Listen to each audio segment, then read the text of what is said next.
नमस्कार स्टूडेंट, मैं राम प्रताप राव आजाद और प्रताप स्टडी पॉइंट में आप लोग का स्वागत है।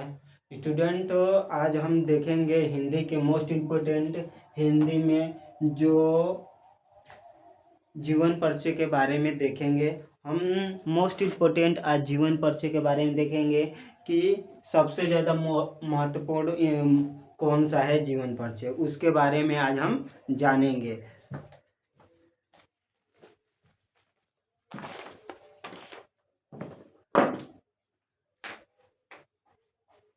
तो चलिए देखते हैं कि कौन सा मोस्ट इम्पोर्टेंट है। पहले ये देख लेंगे कि क्लास 10 के लिए हमारे लिए सबसे इम्पोर्टेंट कौन सा है, सबसे इम्पोर्टेंट कौन सा है जीवन परिचय। तो पहले देखेंगे अपना सिलेबस, हिंदी गद्य का सिलेबस कौन कौन सा है। तो हिंदी गद्य साहित्य के लेखकों को देखेंगे तो देखेंगे आचार्य रामचंद्र शुक्ल, उनका किताब है मित्रता। जयशंकर प्रसाद का देखेंगे तो उनका है ममता। राजेंद्र प्रसाद का देखेंगे तो भारतीय संस्कृति। रंधारी सिंह दिनकर के देखेंगे इस तरह तू न गई मेरे मन से। तो ये हमारे हिंदी गद्य साहित्य के लेखक हैं जो मोस्ट इम्पोर्टेंट है, जो इनके जीवन परिचय पूछेगा, इसलिए इनको हम लिए गए। 4 लिए गए जिसमें से आपको 3 आचार्य रामचंद्र शुक्ल, जयशंकर प्रसाद और राजेंद्र प्रसाद, इन तीनों को एकदम याद करके रखना है। और उनके जो पुस्तक का नाम है मित्रता, ममता और भारतीय संस्कृति, इन तीनों को आपको आचार्य रामचंद्र शुक्ल के साथ इनका नाम याद करते हुए उनके पुस्तकों का नाम याद कर लीजिएगा। फिर से जयशंकर प्रसाद का है ममता। तो कहीं भी आपको 1 नंबर में ऐसे पूछ दिया कि जयशंकर प्रसाद की कौन सी रचना है, तो ममता है। तो ऐसे आप क्या करिए कि उनके पुस्तकों के नाम भी लिख लीजिए और उनका जीवन परिचय भी याद कर लीजिए। तो इन तीनों में से आपको क्या करना है कि तीनों को याद कर लेना है, क्योंकि मोस्ट इम्पोर्टेंट है जीवन परिचय। इन तीनों को याद करना जरूरी है, क्योंकि इन तीनों से ही हमारा पूछेगा। और ये मेरा वादा है कि इन्हीं तीनों में से पूछेगा और कहीं से नहीं पूछेगा। और सबसे पहले हम देखेंगे आचार्य रामचंद्र शुक्ल के जीवन परिचय के बारे में। तो आइए हम चलिए आज आचार्य रामचंद्र शुक्ल के जीवन परिचय के बारे में देखेंगे और देखेंगे कि कैसे लिखेंगे। तो आपको क्या करना है कि पहले आपको हेडिंग डाल देना है आचार्य रामचंद्र शुक्ल, उसके बाद डालेंगे ऐसे। आपको क्या कर लेना है, कापी के ठीक इधर साइड क्या करना है, ऐसे बॉक्स बना के ऐसे कर लेना है जो शॉर्ट फॉर्म में हो। जैसे कि उनका जन्म, तो उनका जन्म देखेंगे तो 1884 ईस्वी में। जन्म स्थान देखेंगे अगोना बस्ती उत्तर प्रदेश में। उत्तर प्रदेश के बस्ती जिला के अगोना नामक ग्राम में उनका जन्म हुआ था। और इनकी शिक्षा यानी कि वह कहाँ तक पढ़े थे, तो वह इंटर तक ही पढ़ाई किए थे। और उनके पिता का नाम देखा जाए, तो उनके पिता का नाम आचार्य रामचंद्र चंद्रबली शुक्ल था। और उनकी मृत्यु कब हुई थी, 2 फरवरी 1941 ईस्वी में। और रचनाएं उनका मोस्ट इम्पोर्टेंट देखेंगे तो चिंतामणि, रसमीमांसा और त्रिवेणी। तो इनकी 3 रचनाएं हैं। और आपको कैसे पूछेगा कि आचार्य रामचंद्र, ऐसे क्वेश्चन में दे देगा कि नित्य 3 दे देगा, उसमें से पूछेगा कि नहीं एक का जीवन परिचय लिखते हुए उनकी 2 रचनाएं लिखी है। तो आपको क्या करना है, 3 देगा ऑप्शन, तीनों में से किसी का अगर याद रहेगा तो आप उसको क्या कीजिएगा, जो याद रहेगा बढ़िया से, तो उनका जीवन परिचय लिखिएगा और उनकी रचनाएं याद कर लीजिएगा।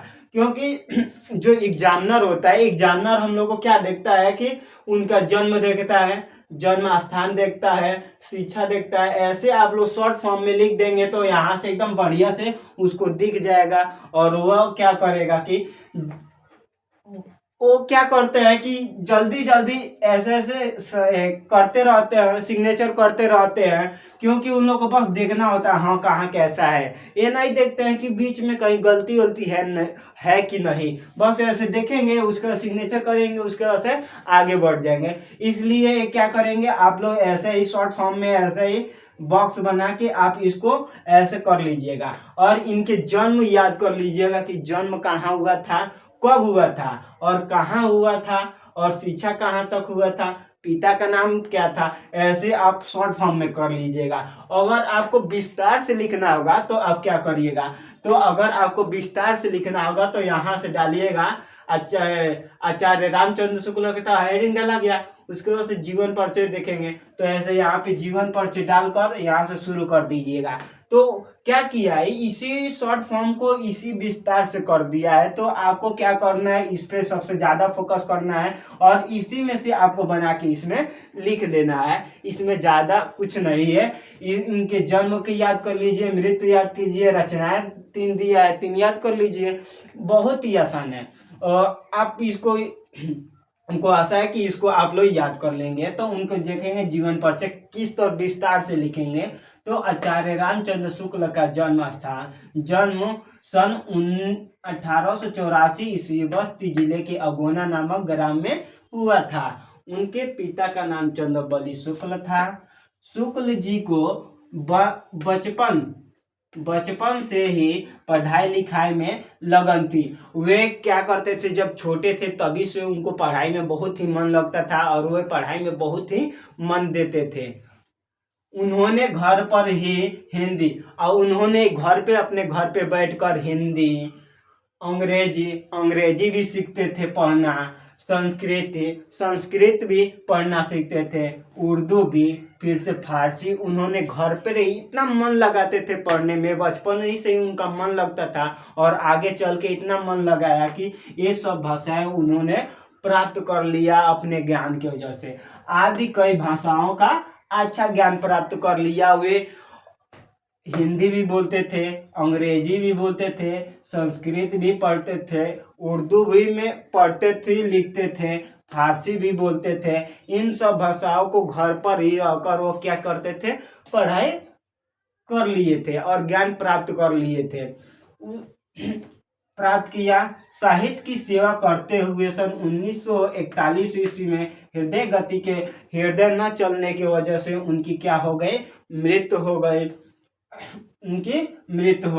उनकी रचनाएं इधर से भी लिख देंगे, क्या करेंगे, रचना डालकर हेडिंग कर देंगे चिंतामणि, रसमीमांसा, त्रिवेणी। तो इस प्रकार आप क्या कीजिएगा, जीवन परिचय लिखिएगा आचार्य रामचंद्र शुक्ल का, अगर आ जाएगा तो, क्योंकि ये जरूर आने वाला है। ये 3 मोस्ट इम्पोर्टेंट है। आप हिंदी गद्य साहित्य के लेखकों में आपको क्या करना है, लिखना है। और एक बात आपको ध्यान रखना है कि हिंदी गद्य साहित्य में कभी भी आप क्या करेंगे, लेखक करेंगे, कभी भी कभी नहीं करना है। कभी कब करेंगे, हिंदी पद साहित्य में करेंगे। किसमें, पद साहित्य में।